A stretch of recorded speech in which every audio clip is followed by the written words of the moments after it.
Ladies and gentlemen, hey, hi, how you doing? Welcome back to the channel. Thank you so much for stopping by.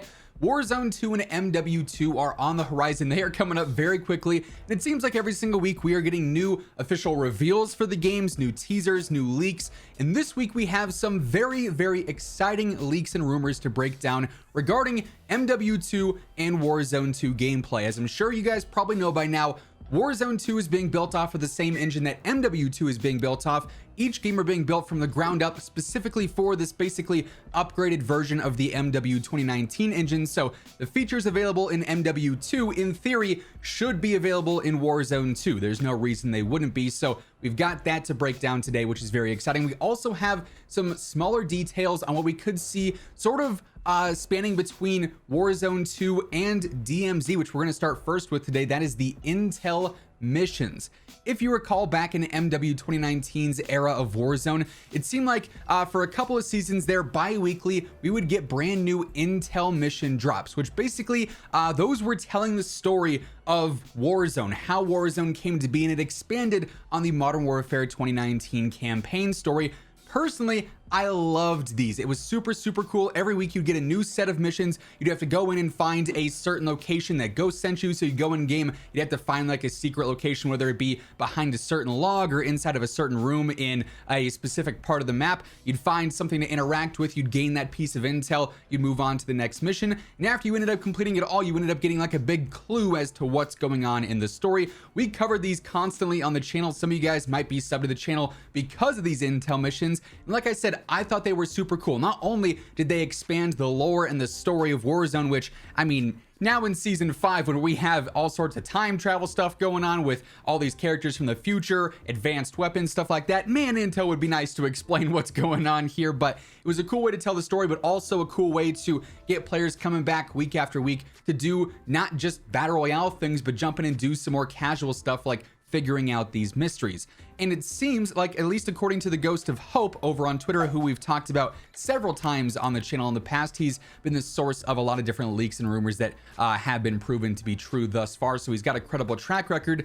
Intel missions are going to be returning in DMZ with MW2. Now, if you're unfamiliar, DMZ is going to be that third mode that's basically like Tarkov. It's all about infilling, looting up, exfilling, PvP versus PvE, all sorts of stuff like that. And it's going to be a very different take on Call of Duty compared to what we've seen before. And honestly, that style of gameplay with the whole infill, loot up, exfil stuff works perfectly for what these intel missions are. So that makes complete sense, and it does seem like the story in MW2 is going to be expanded upon past just the campaign and bleed into the DMZ mode here, which personally I'm very excited for. But what if I told you there were some other leaks and rumors that I am even more excited about for MW2 and Warzone 2? Real quick before we break those down, if you are new to the channel, feel free to hit that subscribe button, turn on those post notifications. We're on the road to 1 million, and literally every single day I got you covered with all things going on. News, updates, leaks, loadouts, tips. You're gonna find it all right here, so feel free to hit that sub button. And as always, if you enjoy this video, let me know by dropping a like on it.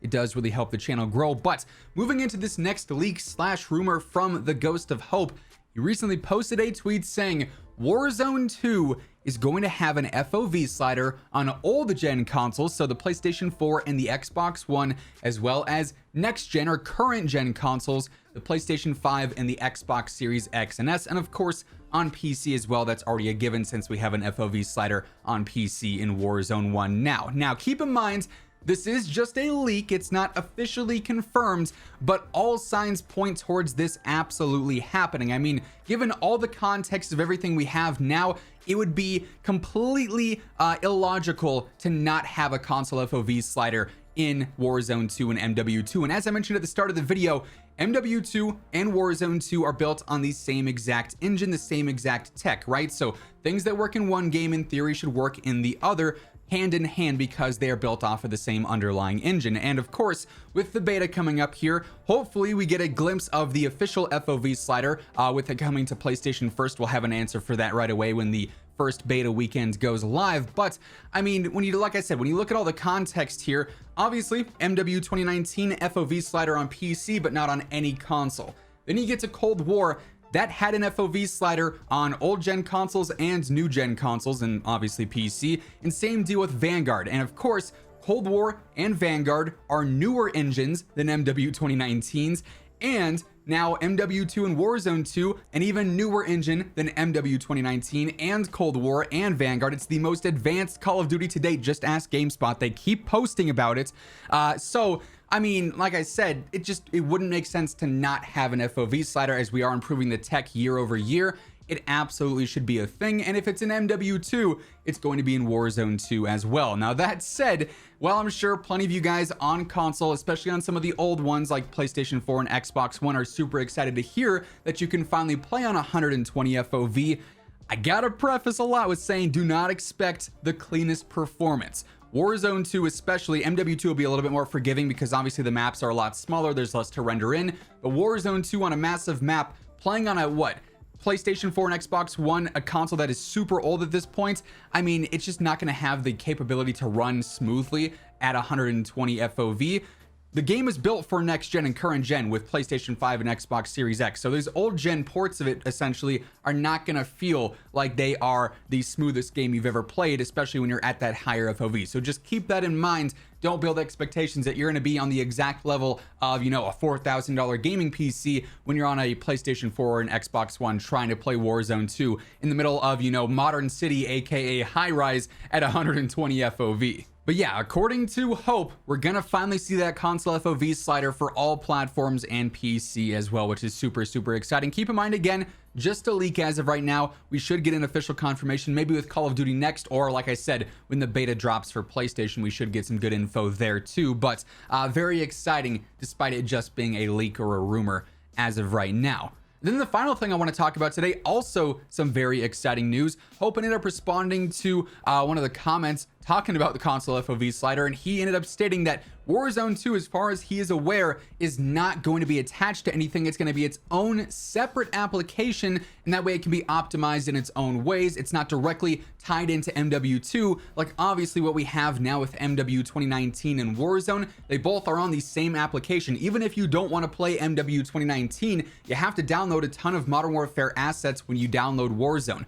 Obviously, you can't play any of them because you have to pay for MW 2019, but them being on the same application screws up a lot of stuff. That's why Warzone is so buggy and so problematic right now, because it is tethered to an old engine, an old application, and you can't really remove it at this point because that'll just cause more problems, and it's not worth it with Warzone 2 only a couple of months away, right? So having MW2 as its own application and Warzone 2 as its own application is going to mean both can experience the most optimized playing experiences, which is, again, fantastic news if this ends up coming to fruition. Once more, leaks and rumors, so take it with a grain of salt. It's not officially confirmed, but it would be them learning from their past mistakes and really optimizing Warzone 2 for the future. That way we don't get stuck in a repeat scenario where come the next Warzone integration in, whatever year it may be with Treyarch's next title, we don't start to see massive issues in Warzone 2 because it's stuck on MW2's application. Also makes it easier for supporting both games. As we learned recently, they really can't adjust any of the attachments and stuff in Modern Warfare weapons for Warzone, because then in MW 2019 multiplayer, it's going to change those attachments too. That could end up breaking multiplayer with a bunch of busted guns that are way too overpowered, or just, break the game in general, because anytime you touch one thing, another thing breaks in this game, it seems like. So basically just future proofing and trying to minimize all potential problems that arise from new updates by separating those applications. But yeah, all that being said, those are all the new gameplay leaks and rumors regarding MW2 and Warzone 2. That's going to wrap things up for today. Very exciting stuff. If you enjoyed the video, let me know by dropping a like on it. It would be seriously appreciated. Let's try and go for 2,000 likes on this one. See if we can hit that. And if you are new here, every day I got you covered with literally everything going on in COD. So if you want to stay up to date, be sure to hit that subscribe button, turn on those post notifications. And as always, if you want to check out any of my partners, be sure to use code WhosImmortal for a discount on all Scuff, G Fuel, Gamer Advantage, and Control Freak products. And the links for all those can be found down in the description below. But once again, thank you so much for tuning in. And until next time, take it easy, have an awesome rest of your day, and I'll catch you guys later. Peace out.